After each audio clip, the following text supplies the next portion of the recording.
Punta kami dito para mag-enjoy, tapos ang gagawin, ipabash pa kami. Promote kami ng police. Eh no, sutukan daw sila na rin doon. Tapos may mga babae na yun. Babae yun? Yung kaya iyak na yun? Eh no. Ikaw yan. Ano bang pinagalitan niyo? Ano pinagmamalaki mo? Hindi po, wala. Hindi, ano pinagmamalaki mo? Comment lang, may mga comment. Ano sinasabi mo? Ikaw lang po. Eh, bakit ganyan sinabi ah? Di ba mas natin malakas? Ginamit nyo lang mga taga-color para sa vlog-vlog nyo at sokmed. Dismayado dahil naghintay sila ng isang oras at gutom. At lalong ginamit yung mga staff para mag-assist sa inyo. Tapos wala kayo inabot. Nisin kong duli. Nag-abot ako ng 3,000 last money ko na yung kanina. Ano ba pinagmamalaki mo?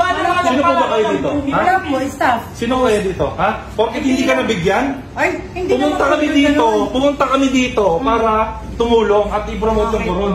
Ang kapal naman ng tao mo. Tumutulong na kami. Sino ba pinagmamalaki nito? Ha? Ba't pinapayagan ninyo yung mga ganitong staff ng munisipyo? Dapat kayo ngayon tumulong. Gusto niya mabigyan. Di ba? Pumunta daw siya. Hindi naman daw siya nabigyan. Ayun no. Sino ba mayor dito? Sino mayor dito? Tignan nyo nga, mayor! Mayor! Nandito po kami para tumulong. Ayun no, mga matatanda sana lang. Promote kami rito para i-promote ang police ng Palawan. Tapos mo kami.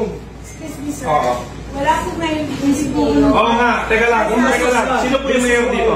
Si Mayor Reyes po. Mayor Reyes, nananawagan po kami na ganito pong klase ng mga